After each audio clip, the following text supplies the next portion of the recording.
Estamos platicando aquí con el senador Manlio Fabio Beltrones, él es senador del PRI, con Diego Valadez y con Javier Tello. Están presentando su nuevo libro, el senador Beltrones, La vida y la política, donde pues se plasma no solamente la vida del senador Beltrones, sino también su proyecto, lo que piensa él que se debe de hacer con el poder, que es una pregunta muy importante. Y a ver, senador, está el tema de los gobiernos de coaliciones. Sí. Pero yo quisiera preguntarle, usted en el 2007 sacó una ley convocatoria, así lo llamó usted, Así es, para hacer una reforma política, y se hicieron seminarios, se hicieron foros, etcétera, y de ahí salió la reforma electoral del 2007. Sí. Usted sabe que yo he sido muy crítico de esa reforma, pero más allá de la reforma electoral, vimos pocos cambios políticos que actualmente algunos de ellos ya pasaron por el Senado, están discutiéndose en la Cámara de Diputados. Pero ¿por qué volver a insistir en el tema del gobierno de coaliciones al cuarto para las 12 de que termine este sexenio? Sí, qué importante el recuerdo, sobre todo de esta ley para la reforma del Estado, que es una ley convocatoria que tendía el puente después del año 2006, el desastre electoral que tuvimos en el 2006, los resultados que, por cierto, tuvieron que acomodarse de manera pues improvisada para que el gobierno se instalase, a vivir hacia cerca del 2012 la posibilidad de que volvamos a tener lo mismo, de que otra vez repitamos esa historia y nos pasemos 6 años discutiendo sobre lo que debemos de tener. Por cierto, sí, de esas mesas de trabajo bastante prolíficas, pues salieron lo que es esta reforma electoral que gira sobre lo que puede ser una nueva idea de la comunicación política en campañas para que exista más equidad. Yo también tengo algunas dudas sobre algunos de los aspectos y sus pertinencias que deberíamos de estudiarlos a futuro, pero de ahí también surgieron lo que ya parece se va a aprobar en Cámara de Diputados y que ya lo aprobamos en Cámara de Senadores: la necesidad de reconocer a los ciudadanos como parte del Estado, y si ellos tienen insatisfacción con los partidos políticos y con los políticos y con los gobernantes, puedan acceder a candidaturas independientes de partidos políticos, o puedan tener también el derecho de iniciativa si se organizan de manera correcta. Lo que parece que no va a salir es la reelección inmediata consecutiva de legisladores, ¿no? Pero va a salir también, creo que con alguna pequeña modificación con la cual yo no estoy tan de acuerdo, lo que puede ser la consulta popular, que la desfasan del año de las elecciones federales, pero en fin, porque ahí podríamos haber cumplido con aquel viejo método que nos enseñaban nuestros viejos, de que podíamos hacer en una vuelta 2 mandados, y en ese momento acomodar de mejor las cosas, de mejor manera las cosas. O sea, que las consultas populares aparecieran en la boleta al mismo tiempo de que se estuviera votando. Claro. Esa era la propuesta del Senado, ¿no? Entonces eliges a tus gobernantes, pero también sancionas ciertas políticas públicas para acabar con debates innecesarios que nos hacen perder mucho el tiempo. Como pasa en Estados Unidos, digamos, ¿no? En los estados en Estados Unidos donde las consultas populares coinciden con las elecciones. Cuando los políticos lo que tenemos que hacer, y yo lo digo aquí en este libro, es primero escuchar, después decidir, y después de decidir, explicar por qué hicimos lo que hicimos, y si lo que hicimos no satisface a la población, que otra vez escuchemos a la misma, pero de manera ordenada, y con esto podremos conservar la gobernabilidad que requerimos. Por cierto, también de esa ley para la reforma del Estado y de esas discusiones, ya se está aprobando en Cámara de Diputados lo que aprobamos en Cámara de Senadores, órganos reguladores independientes del gobierno en turno, órganos del Estado mexicano para autónomos, la competencia, para las telecomunicaciones, para la energía, que den el nombre del juego. El nombre del juego que yo digo para el futuro es certeza. Certeza jurídica para todos, certeza para los ciudadanos de que puedan participar, certeza de gobierno, gobiernos de coalición, pactemos políticas públicas y por el otro lado resolvamos este viejo problema que traemos de los gobiernos de calidad. No podemos seguir con gobiernos tan deficientes, sobre todo cuando se instalan para aprender, no para gobernar. Javier. Senador, antes de entrar a discutir ventajas y desventajas sobre los gobiernos de coalición, mucha gente ha dicho de esta propuesta que no se necesita, que el presidente ya, si quiere, puede, una vez que asuma la presidencia, crear algún tipo de gobierno de coalición, que no añade o no añadiría nada esta reforma. El único argumento que yo he escuchado es algo que no mata, engorda, y que sí genera ciertos incentivos. ¿Cuáles serían esos incentivos? ¿En qué sí ayudaría a incentivar gobiernos de coalición una ley, si es algo que ya hoy por hoy puede hacer el presidente? En tratándose de presentación del libro, Javier, aprovecho para decirte que yo tengo el privilegio de haber participado de manera directa en lo que se ha dado a llamar los años del partido hegemónico. Lo hice directamente en el gobierno federal y también fui gobernador del estado de Sonora. Pero al privilegio de haber participado en aquella forma de gobernar, también está incluido el que participé elaborando legislaciones que nos acercaran a la alternancia, misma que se produjo en el 2000. De tal manera que ya sumo esos dos momentos que a mí me enriquecen. Y estoy decidido a vivir la etapa de la transición. Es que no podemos voltear hacia atrás. Las fórmulas que son matemáticas y maquilladas de cómo alcanzar otra vez gobernabilidades como las que tuvimos en el pasado, con mayorías prefiguradas de otra manera, de la cláusula de gobernabilidad, definitivamente. Para mí me parece una regresión. ¿Y de bajar plurinominales o...? No, yo estoy de acuerdo en que se bajen plurinominales, pero en desacuerdo en que desaparezcan. Sí. Eso es no reconocernos en el tiempo. Incluso en el Senado. Claro que sí. En el Senado yo estaría completamente de acuerdo, y así lo propusimos en nuestra iniciativa de reforma política, que conoce muy bien el doctor Diego Valadez, de que los senadores de lista desapareciesen. Eso sí está. Claro. ¿Por qué? Porque no se justifica en el mismo Senado. Pero en fin, lo que yo creo que es importante es que dejemos atrás el voluntarismo. Aquellos que dicen, no es necesario que esté en la Constitución, esto lo puede hacer cualquiera que tenga voluntad política. Y de voluntarismo es que ha estado llena la política y los gobiernos. Y el voluntarismo dura hasta que el gobernante quiere, y llega otro con otra voluntad política que, por cierto, desaparece como si fuera nada más potestativa. Hay que ponerlo en la Constitución y hay que dejarlo ahí para que se pueda utilizar como instrumento de la gobernabilidad. Pero moderna. Sería una decisión del presidente usar o no usar este instrumento. Claro, en ese sentido seguiría siendo, y de dejar de usarlo en su momento cuando quiera. Pero pongo un ejemplo, Javier. 2006, un presidente de la República que gana con el 37% de la votación y con un margen de diferencia de medio punto.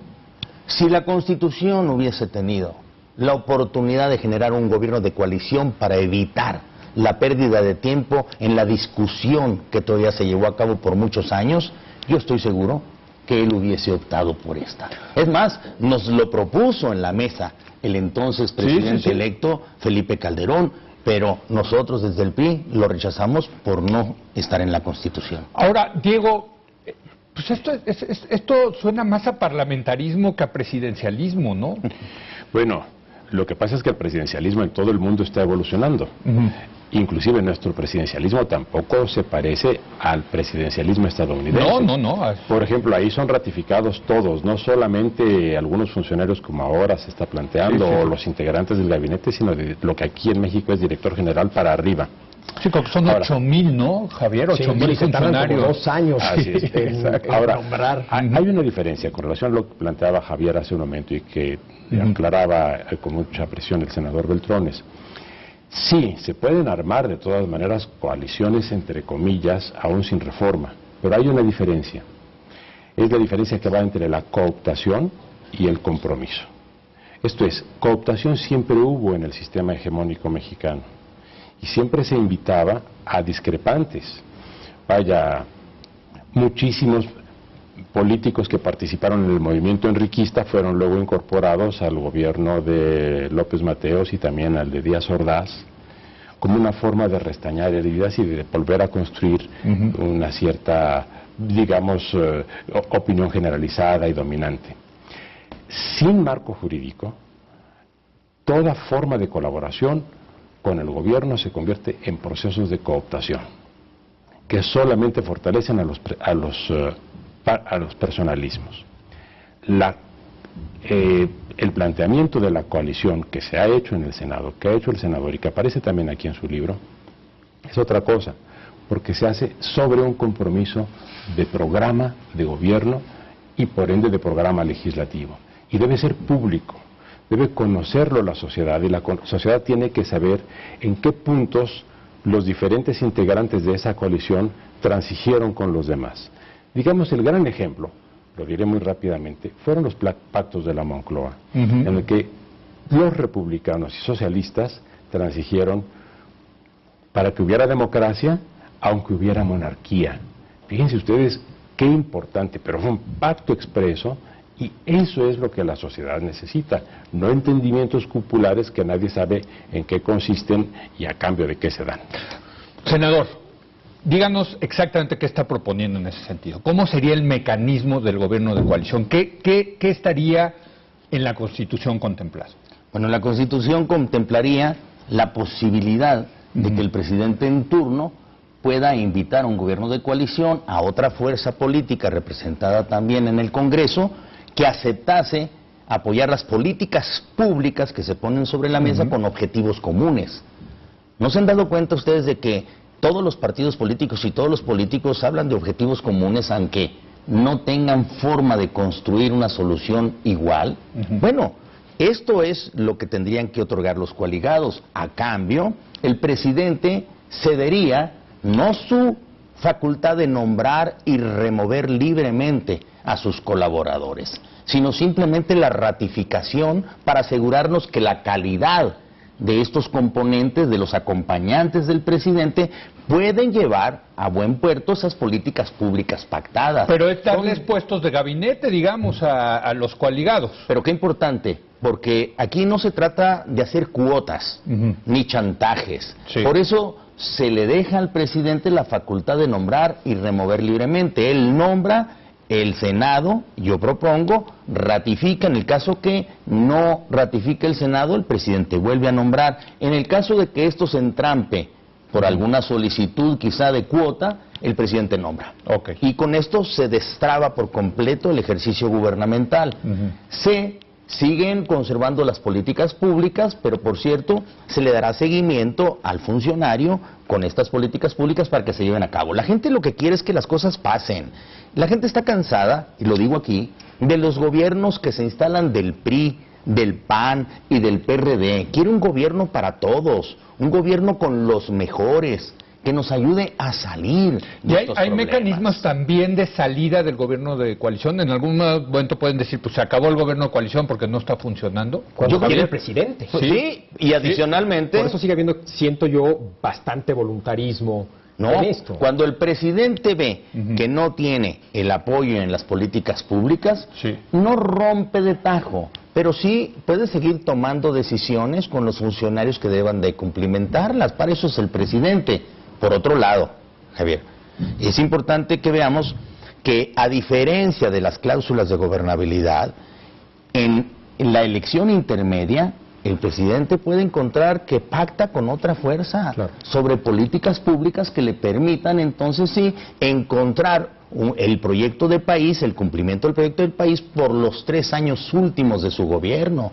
En cambio, la cláusula de gobernabilidad, aquella que le da la mayoría incluso al partido más votado, nos podría sentenciar a que el presidente tuviera que convivir con una mayoría de un partido contrario a él.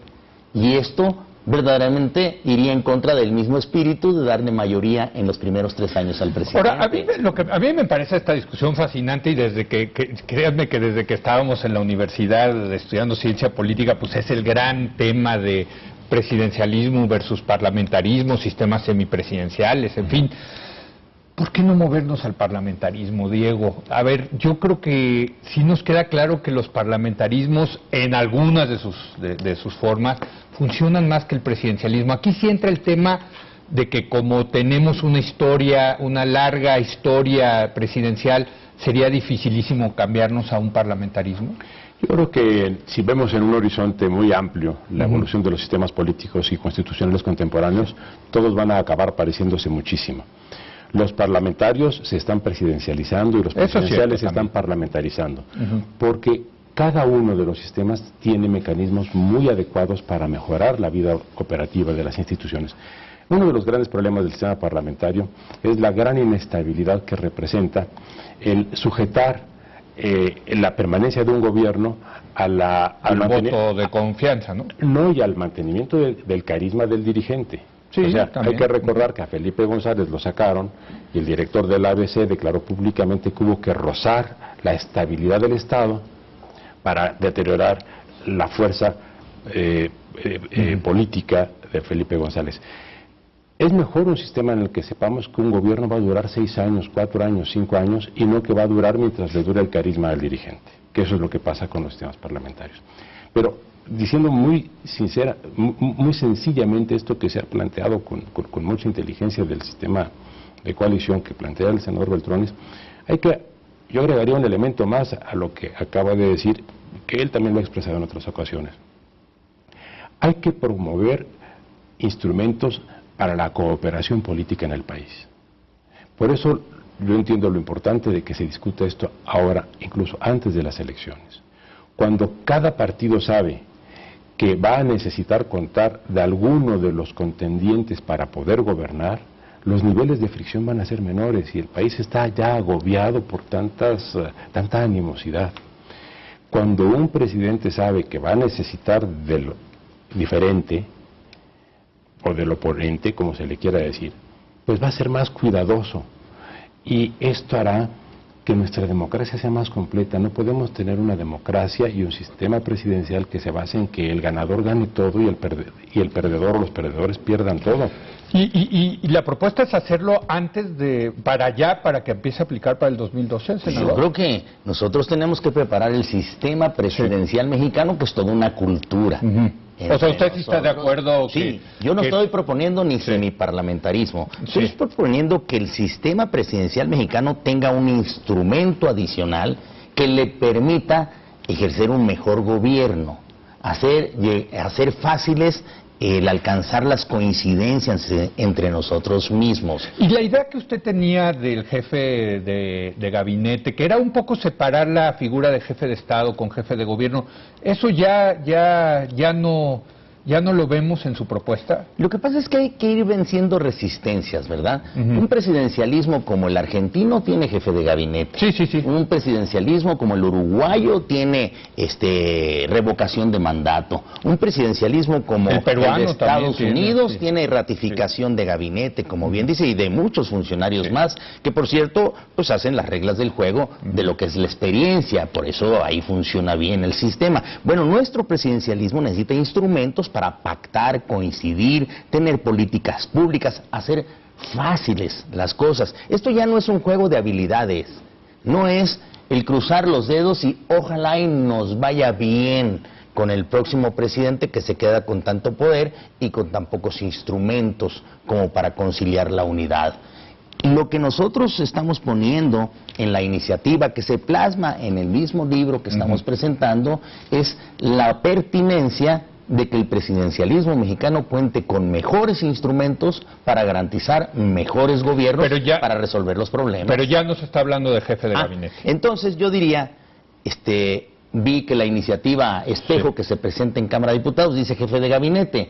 Y yo digo, si el secretario de Gobernación, Javier, va a ser ratificado para aparecer como el interlocutor aceptado por las mayorías en el Congreso, pues ya tenemos ahí un ingrediente distinto al que ahora nos acompaña. El secretario de Gobernación o los últimos 4 secretarios de Gobernación de los últimos 5 años ha sido inconsulto. Una decisión del presidente que dice, les nombro a fulano y entiéndanse con él. Bueno, ¿podemos hacer las cosas distintas? Yo lo haría diferente.